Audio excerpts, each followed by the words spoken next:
La conférence Est, le lieu de tous les upsets, j'ai envie de te dire, mon cher Erwan. Upsetland. Upsetland, absolument. On va commencer dans cette conférence avec les matchs d'hier et on va aller du côté de Boston, puisqu'on a eu un match de muerte. Boston s'est imposé 84-74 face à Indiana dans un match, c'était pas le plus grand match qu'on ait vu ce week-end. Hein, oh la vache. Non, c'était un match d'une équipe de Boston pas en confiance, avec une première mi-temps très très poussive, des attitudes très mauvaises. On va y revenir, notamment, je pense à mon ami Kyrie Irving. Et puis à la mi-temps, je pense que notre ami Brad Stevens a dû secouer le cocotier. Ouais. Il y a défaut de revenir avec un basket léché. Ils sont revenus au moins avec Dalle, une dalle et avec des haches et ils ont mis du bois. Ils ont mis du Et en face, ils ont jamais su trouver les solutions et les réponses offensives. Mais voilà, ils ont gagné à l'ancienne. Ils se sont fait un match à l'ancienne, nos amis de Boston. Je suis pas sûr que ça soit très rassurant pour la suite. Ouais, absolument, ce match s'est déroulé surtout dans le troisième quart-temps, puisque Boston a gagné 26-8 ce quart-temps. Mais avant ça, Indiana fait une belle rencontre, défend fort et plus inspiré, tout simplement, que Boston. Et on retrouve tout ce que tu as dit pendant toute la saison, un Boston qui collectivement n'arrive pas du tout à se trouver, et d'une efficacité en berne, j'ai envie de te dire, et Jaylen Brown qui remplace Marcus Smart dans le 5 majeur, donc l'âme de l'équipe. Donc oui, effectivement, on a tous eu très très peur pour Boston dans cette première mi-temps. Moi, je suis inquiet pour eux, vraiment. Je suis inquiet. Quand je vois l'attitude défensive de Kyrie Irving sur la première mi-temps, c'est le début des playoffs. On sait que la saison régulière n'a pas été bonne, n'a pas été au niveau des espérances du mois d'octobre. Vraiment, il y a des attitudes, tu vois, quand il se fait casser la gueule par Wes Matthews, quoi. Alors certes, Wes Matthews, quand il est chaud, c'est compliqué à jouer, Bien sûr. mais il se fait avoir sur des backdoors, il se fait poster bêtement, sur des choses simples. C'est juste que il n'avait pas envie de défendre, tonton. Et puis derrière, quand ton meilleur joueur, c'est Marcus Morris, qui est un fort joueur, mais Qui était bon hier. qui a été bon, Ouais. mais tu vois, hier, le fait qu'il manque Marcus Smart, pareil, ça s'explique. Cette première mi-temps apathique où personne ne veut défendre, mais j'ai l'impression que cette équipe-là, elle joue avec le feu. Et à un moment donné, c'est passé hier parce que Indiana en deuxième mi-temps ne peut plus mettre un panier, n'a plus de solution. Et je pense beaucoup à nos amis d'Indiana Pacers FR qui souvent critiquent Macmillan et je ne comprenais pas trop pourquoi parce qu'il avait des bons résultats. Et quand je regardais les matchs. Des très bons résultats. Voilà, des très bons résultats. Et que quand je regarde les matchs, il n'y a rien qui me choque. Mais c'est vrai que là, de les voir dans la difficulté et de voir tonton sur le côté être incapable de trouver une solution parce que quand tu marques 8 points dans un carton NBA, c'est vraiment. Vraiment le couloir, quoi. Tu vois, tu as le droit de prendre un temps mort, de dire bon, on va faire ça, on va aller au moins sur la ligne, on va laisser un couloir de 1 contre 1, on va provoquer une faute. Il n'y a pas eu de ça hier. Et donc, c'est vrai qu'hier, Nate McMillan, il nous a pas régalé. Mais par contre, les Celtics, à la maillotche, ils n'iront pas en finale de conf. Hein. Parce que le tour d'après, normalement, c'est Milwaukee. Et Milwaukee, il faudra autre chose que mettre du bois. Avant de se projeter sur un éventuel tour contre Milwaukee, est-ce que tu peux pas justement penser que cette première mi-temps où ils sont vraiment fait une frayeur, pour moi, Boston, justement cet enchaînement dans le troisième quart-temps où défensivement ils s'y sont mis, ça peut pas être un acte fondateur pour cet effectif? Toutes les équipes ne vont pas comme ça subir la pression défensive de Boston. Il y en a clairement hier, c'est assez. Non, mais le deuxième mi-temps est cata. Ouais, c'est assez inexplicable. Certes, Boston a mis du bois et a joué beaucoup plus dur. En face, la deuxième mi-temps de Indiana, sans enlever le mérite de la défense de Boston, elle est immonde. Maintenant, je te dis, il faudra autre chose à Boston, clairement, que simplement avoir une réaction à la mi-temps pour aller là où ils veulent aller. C'est pas ma question. Est-ce que ça peut être un acte fondateur? Est-ce que là, dès le match 2, on peut imaginer. Est-ce qu'on peut imaginer que. Après avoir peur lors de ce match-là, le deuxième match soit plus abouti collectivement? Je leur souhaite, mais j'ai pas l'impression. D'accord. Ça fait quand même 6 mois qu'on se pose ça. Et toi, tu me dis, on attend les playoffs, on attend les playoffs. Oui, bien sûr. Là, on y est. Hein. Après, je reste persuadé que quand même, en saison régulière, tu donnes des avant-goûts de ce qui va se passer en playoff. Et je te dis, la blessure de Marcus Smart, c'est un trou énorme. Et je trouve pas cette équipe. Je trouve cette équipe-là, avec Brad Stevens, c'est le collectif. C'est se passer la balle. L'année dernière, c'est comme ça qu'ils nous ont régalé jusqu'en finale de conf. Sans Kyrie Irving et sans Gordon Hayward. Là, je trouve qu'on se marche dessus, on a toujours du mal à savoir qui prend les responsabilités, qui fait quoi. Kyrie Irving met 20 points, mais sur des exploits individuels. Moi, il y a un truc qui me choque dans cette équipe. Je trouve alors Ford perdu en attaque. Pourtant, il fait 20-11, il fait un bon match. Moi, il y a un truc qui me choque dans cette équipe, et c'était pas le cas l'année dernière, et on en a un peu parlé pour Jason Tatum, c'est qu'ils passent leur temps, pas au large, mais à mi-distance. Il y a très peu de lay-up. Il y a très peu de post-up. Il y a que Al Horford, par exemple, qui t'a fait ses petits hooks. Mais tu vois que Jason Tatum ne va jamais au lay-up. Kyrie Irving, il va très peu au lay-up, alors que c'est un joueur magnifique sur ce terrain-là. Jaylen Brown est un athlète, il y a très peu de lay-up. Donc il y a beaucoup de pertes de balles sur des passes, parce qu'ils essaient quand même de se faire des passes, mais c'est moche. Il n'y a pas tellement de lancers francs dans ce match-là. Il n'y a pas trop d'adresse. Ça veut dire qu'ils n'ont pas de points forts, finalement. Et donc ça peut se payer. Et c'est un truc c'est vrai qu'on a ciblé depuis le début de cette saison-là, à voir s'ils trouvent des solutions maintenant. Il joue à 8, hein. Moi, hier. Mais ils ont des blessés après. Peut-être qu'il est blessé, mais Daniel Tays, par exemple, tu vois, joue que 5 minutes. Sûr, Quoi. ouais. Alors après, hier, le grand Mabar Aaron Bain, c'est bon aussi. Enfin, bon en défense. Il joue 23 minutes. Hein. Bah ouais, Aaron Bain, Aaron Bain, c'est très bien, mais on est vraiment dans la réaction, dans le allez, putain, les gars, on y va. Mais non, le Boston, je pense qu'il va vraiment falloir. Moi, je vois encore ce basket proposé la saison dernière en playoff. Comment c'est possible qu'en une saison, en récupérant des cadres, deux forts joueurs, t'arrives pas comme ça. Le passing game, il est compliqué, quoi. Il n'y en a plus. Deuxième match, Erwan, qu'est-ce que tu sens? Une victoire de Boston? Ouais, je suis en Boston. J'ai quand même. Autant tu parles d'acte fondateur, je pense que la deuxième mi-temps, elle a mis un énorme coup de massue sur nos amis d'Indiana, qui avaient pourtant fait un très bon match de saison régulière il n'y a pas si longtemps que ça au TD Garden. Hier, on a vraiment vu que ça manquait de talent en l'absence de Ladipo. On va voir. Surtout qu'ils s'occupent de Bogdanovic, ils envoient Jalen Brown dessus. Complètement. Ouais, bon courage pour notre affaire, notre ami Bogdanovic. Il y a Yann CJ23 Code Jordan, la famille, qui nous dit Tatum se prend pas le rookie wall avec un an de retard. Il y a un peu de ça. Ouais. Moi, je pense qu'il subit surtout le fait qu'il quelle est sa place. Alors hier, il met des tirs, il est plutôt à droite, mais je suis deuxième option, je suis troisième option. Est-ce qu'il y a un système pour moi? Est-ce que tu vois? J'ai une autre théorie. Vas-y. C'est un gentil. Ah aussi, ouais. Et mais ça, les deux marchent, hein, Tom. Hein les deux. Oui, les deux.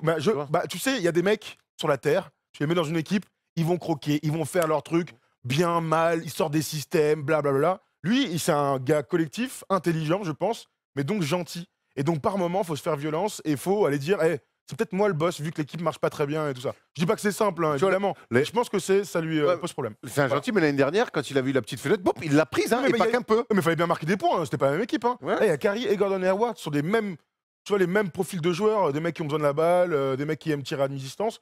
Donc c'est un peu compliqué. Donc tu dis 2-0 après le deuxième match, Erwan? Ouais. Très bien, moi aussi, je n'imagine pas Indiana aller chercher, faire une décision comme ça, ce serait incroyable. Bref, deuxième match de la conférence Est hier, encore une fois, un match à plus de 30 points, on va aller plutôt vite, parce que malheureusement, Milwaukee a désossé Détroit 121-86, et la première nouvelle, c'est que notre ami Blake Griffin n'a pas joué ce match, et vraisemblablement ne jouera pas de ses playoffs, en tout cas reviendrait pour un deuxième tour. Donc c'est une catastrophe pour Détroit. Bon, on dit souvent qu'il n'y a pas de... On dit souvent, il n'y a pas eu de match. Voilà, il n'y a vraiment pas eu de match. Il n'y a pas eu de match. Dès le début du match, 18-4, je crois. Voilà, 18-4, merci, bonsoir. Bon, de toute façon, sans Blake Griffin, cette équipe déjà a eu les plus grandes difficultés du monde à se qualifier en play-off. Là, sans leur meilleur joueur qui les a portés toute la saison. Bon, voilà, on voit Luke Kennard qui a dû mettre quelques filoches. Qui était bon, Luke Kennard. Ouais, qui a été bon, mais... Mais le problème, c'est que, dans rien, quoi. Malheureusement. Voilà. Après, ils sont moins forts. Vous le savez. Non, mais la seule chose qu'on puisse espérer, c'est que Blake Griffin revienne un peu pour qu'on ait au moins sur la série un ou deux matchs. Oh là là, c'est fini, c'est officiel, c'est fini. Au frais, on n'en parle plus. Ah, d'accord, c'est pas du day-to-day? Mais non, là c'est fini. Là c'est fini sur le. Ici il revient, c'est pour un deuxième tour éventuel. C'est fini. Donc fin de saison pour Blake Griffin. Donc ils ont mis Thon Maker dans le 5 majeur pour s'opposer à Giannis. C'est marrant puisque Thon Maker vient de Milwaukee à la base. Bah, le pauvre Ton, comme on l'appelle en France, Ton Maillot là, il s'est fait complètement défoncer par un Giannis.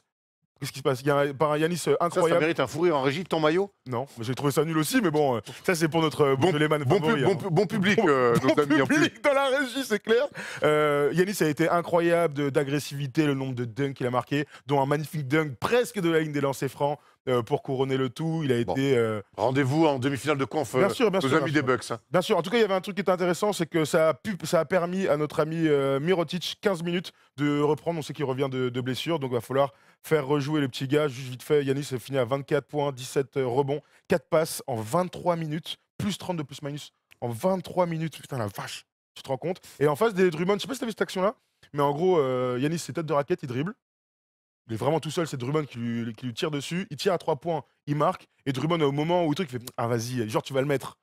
Frère, Drummond, faut y aller. Hein. Là, t'es un peu tout seul, faut montrer l'exemple. Il a des attitudes un peu bizarres, notre ami, des fois. Ah, clairement. Et il finit avec un beau moins 45 de plus-minus en 26 minutes. Voilà pour cette série. On se retrouvera donc lorsque, on imagine, Milwaukee aura sweepé la belle équipe de Wax qui doit être en PLS chez lui en regardant ces matchs-là. On va aller du côté des upsets, puisque samedi soir, les playoffs NBA ont commencé avec des matchs incroyables. Commençons avec Cocorico, notre ami Evan Fournier. Evan Fournier qui est parti s'imposer à Toronto avec Orlando, 104-100, et un DJ Augustine de gala dans ce match-là. Ouais, ils ont fait kiffer Orlando. Quel Vraiment. match! Ils sont, eux, pour le coup, découvrir les playoffs, ça les a pas gênés. Alors, on sait qu'Evan Fournier, ils avaient joué avec Denver, mais ça faisait quand même longtemps et dans un rôle quand même qui était beaucoup moindre. Ils ont fait kiffer, ils sont venus faire un vrai match défensivement. Ce qu'ils ont proposé, c'était top. Offensivement, j'aime ces adaptations systématiques de flex sur les remontées, les ouvertures, les mains à main, les pick and roll. Très inspiré, nos amis du Magic. En face, Toronto fait pas un mauvais match pour moi. Fait pas un mauvais Non, c'est match. vrai, t'as raison. Quand je vois le match d'Orlando en face, ben, pour moi, Toronto fait pas un mauvais match. Maintenant, la bascule, elle se fait. Alors oui, on en a beaucoup parlé depuis samedi soir. La bascule, elle se fait sur un bonhomme, c'est Kyle Lowry. Absolument, et on est parti chercher du coup le face-to-face, le duel entre les deux meneurs de jeu, puisqu'ils sont l'un contre l'autre. Alors on va rappeler un peu l'historique. Kyle Lowry est chroniquement en playoff moins fort, voire beaucoup moins fort que lors des saisons régulières. C'est pas grave de le dire, c'est juste une réalité. Hier soir, il nous fait quand même un match à 0 points. Alors oui, il y a 8 passes, il y a des rebonds aussi, mais 0 points dans un match alors que tu es la deuxième option, troisième option après Pascal Siakam, le meneur de jeu de cette équipe-là. Ça fait énormément de tâches, surtout lorsque Didier Augustin, dans un match-up, tu es censé dominer, marque 25 points et un panier de la gagne. Alors le problème, c'est que Augustin le domine. Ça peut arriver de se faire dominer. Tu peux aussi rajouter Michael Carter-Williams, donc Absolument, qui était très bon. qui a été bon et qui le domine aussi. Et surtout, on est obligé d'envoyer Danny Green en mission sur Didier Augustin, qui va plutôt bien le tenir parce que Augustin marquera que 5 points en deuxième mi-temps. Ouais. C'est les 5 derniers points du match. Super. Donc, un très bon Didier Augustin. Alors, on va évidemment parler de Kyle Lowry. Certes, il y a certainement un blocage psychologique en playoff. Moi, je l'ai souvent défendu, contrairement à ce que certains peuvent penser. Il y a 3 ans, tu disais que c'était le meilleur meneur de l'Est. Voilà, Je moi, me je l'ai souviens très souvent défendu. bien. J'étais pas là. Sur ses saisons régulières incroyables et tout. Je l'ai souvent défendu, et même en playoff. Il marquait moins, mais au moins, il mettait de la vie, il animait, il y avait du jeu, il mettait de l'envie et il défendait. Là, aujourd'hui, je trouve que, Sur ce match-là. en plus de ça, en plus d'être maladroit, ce qu'il a toujours été un petit peu en playoff, en plus d'être maladroit, il n'est pas inspiré dans le jeu. Et je trouve qu'il joue à l'envers. Et pour moi, et c'est en ça que je veux tomber sur Kyle Lowry et de manière un petit peu sèche, c'est parce que en plus de ne pas être adroit, il ne fait plus ce qu'il a mené avant, c'est-à-dire mettre de l'envie, aller fixer, donner, passer. Là, il fait certes 8 passes, mais défensivement, il se fait casser la gueule. En attaque, je trouve qu'il est moins inspiré qu'avant. Dès qu'il met pas dedans, après c'est compliqué. Mais avant, il arrivait à faire ça, tu vois, même quand s'il était maladroit. Et je te dis, moi, je le trouve, je suis inquiet. Puis l'attitude, il va voir les arbitres comme si c'était James Harden. Il est tout le temps en train de pleurer, de parler. C'est un peu référencé après. Ouais, mais je Alors, trouve on peut qu'il pas lui il en fait trop, il y a trop de petites choses néfastes à côté. Il devrait vraiment se reconcentrer sur son rôle. Alors aujourd'hui, j'ai eu quelques échanges avec des mecs qui m'expliquent que oui, maintenant il est devenu gestionnaire, si vous voulez. C'est vrai, cette saison, il est bien plus gestionnaire. Certes, mais même là, même dans son rôle de gestionnaire sur ce match-là, il n'est pas bon. Et à partir du moment où tu n'es pas droit, tu n'es pas bon défensif, tu perds tes match-up et tu n'es pas assez bon gestionnaire, ça commence à faire beaucoup pour Kyle Lowry. Et je reste, pour finir sur Kyle Lowry, je reste persuadé que l'année dernière, il fait une bonne saison, mais Dylan White et Fred VanVleet masquent beaucoup la forêt sur le poste de meneur parce qu'eux mettent dedans et sont décisifs. Donc voilà, il faudrait que notre ami se remette vraiment en question. Très bien. Quelques commentaires là-dessus, parce que vous êtes beaucoup à en parler. Tout le monde est choqué du 0 point. C'est vrai que 0 point, ça fait vraiment tâche pour un joueur titulaire et All-Star cette saison du côté de Toronto. Noma nous dit: je rejoins Erwan sur ce que tu as dit sur les réseaux. Kyle Lowry et Kata chaque année, c'est la même chose. Et puis, il est incapable d'élever son niveau de jeu. Et puis, le coach est parti. Demar DeRozan est parti. Ouais, lui, il est toujours là. On lui a mis Kawhi Leonard à côté. Tonton, au bout d'un moment, il reste plus que toi. Les excuses de DeRozan, si le coach, il est pas san. Donc, au bout d'un moment, Masai Ujiri, c'était le seul à être resté là, avec un énorme contrat. Donc, je réponds aux attentes. Absolument. Voilà. Comment tu vois sa réaction lors du match 2? Il va falloir une réaction. Non, mais parce que souvent, il a bien réagi.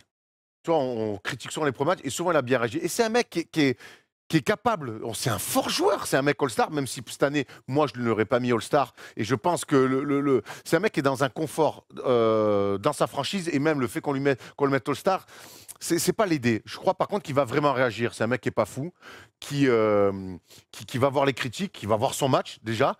Mais après, je te dis, moi, cette année, il n'était pas dans les bonnes dispositions. Je l'ai vu avec flamber avec les journalistes en disant ouais, mais pas répondre aux questions en disant que c'était pas les playoffs.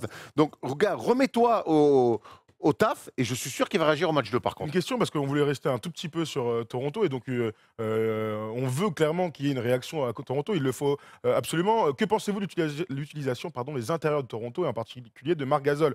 Juste pour vous mettre de contexte, Marc Gasol est dans le 5 majeur maintenant à 13 points, 6 rebonds, 4 passes hier. Siakam est la deuxième option de l'équipe, on va pas se mentir, 24 points, 9 rebonds, 4 passes et Ibaka est donc en rotation. Il finit à 5 points en 19 minutes. Qu'est-ce que tu en penses? Marc Gasol a du mal, je trouve, à fitter pour l'instant. Je ne sais pas quel rôle on lui donne. Et ça me donne envie de te poser une question, parce que j'ai débattu avec Steph Brun Ouais. ce week-end, et il me dit, j'aime bien Siakam, et on aime tous Siakam ici. Oui. Il me dit, j'ai l'impression qu'il est trop, on lui donne trop de responsabilités en attaque. Et ça peut expliquer que Marc Gasol ait du mal à se trouver. Et moi qui aime beaucoup Siakam, qui l'ai beaucoup défendu toute l'année, qui a dit d'ailleurs même que je le voyais All-Star cette année, et sans lui jeter la pierre, mais disant que c'est vrai que peut-être il a énormément d'influence dans le jeu. Après, quand c'est mal attaqué, c'est souvent lui qui va mettre des paniers à l'arrache. Clairement. Mais est-ce qu'il a peut-être pas trop de responsabilités en attaque? Le problème, c'est pas Pascal Siakam en soi. Il est très fort, il a saisi sa chance, il est très très bon vraiment cette saison.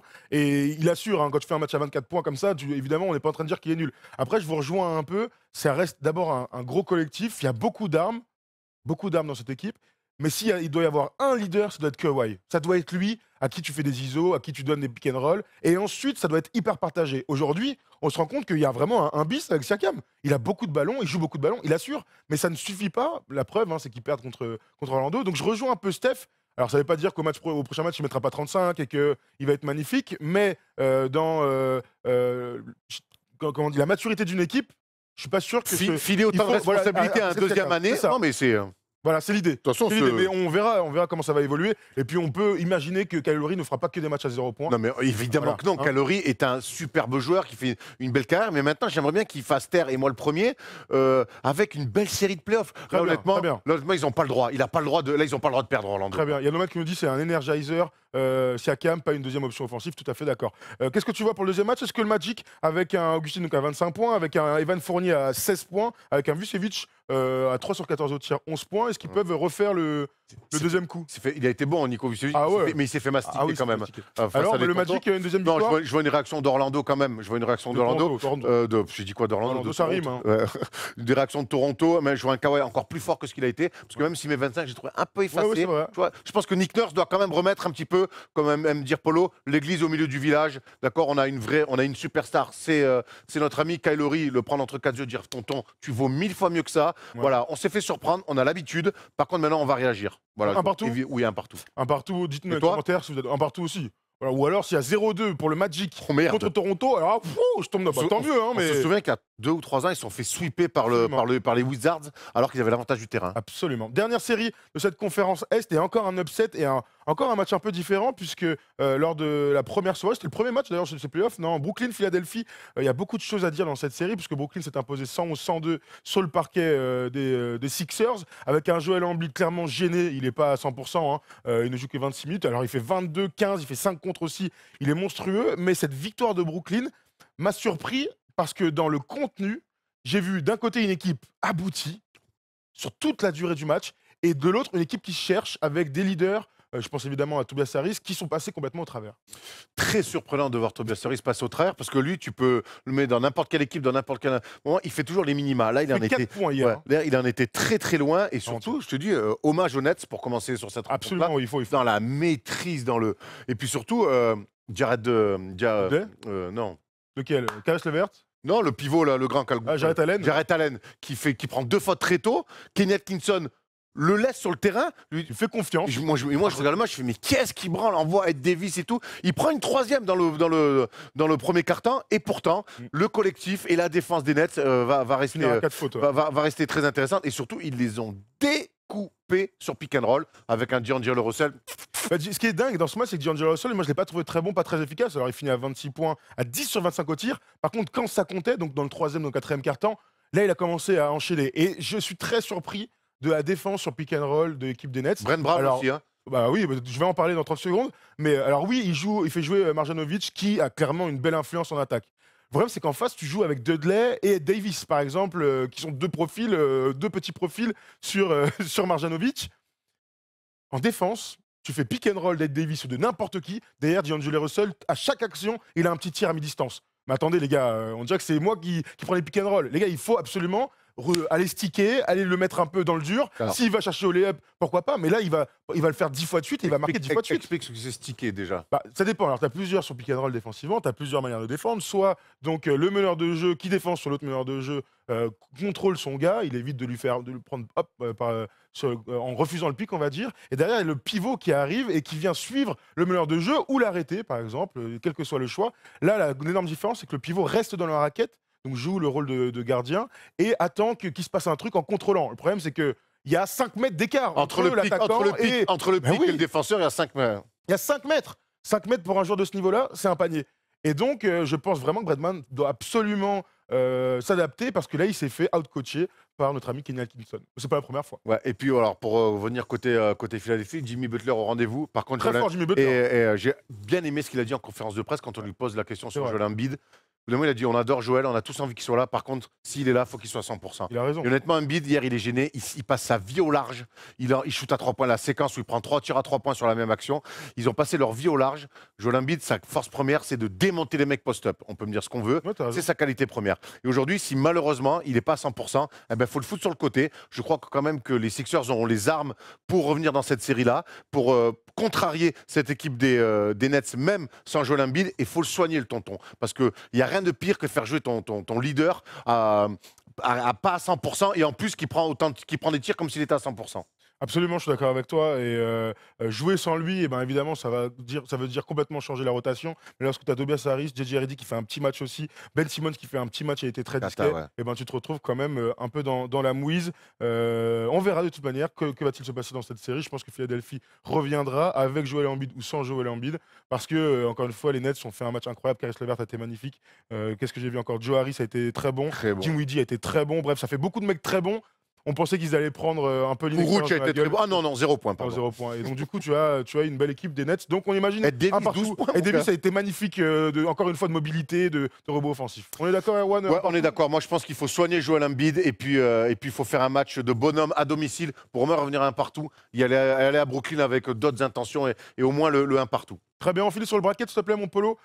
Pour finir sur cette conférence Est, on rappelle que ce soir, il y a 2 matchs. Il y a donc le deuxième match entre Brooklyn et Philadelphie et le deuxième match entre les Clippers et les Warriors. Il y a 1-0 dans toutes les séries. On se régale de ces playoffs NBA. Et donc, pour conclure aujourd'hui les petites vidéos du jour, on va se consacrer au coach et à la valse des coachs parce qu'il s'est passé beaucoup de choses en une semaine. C'est parti.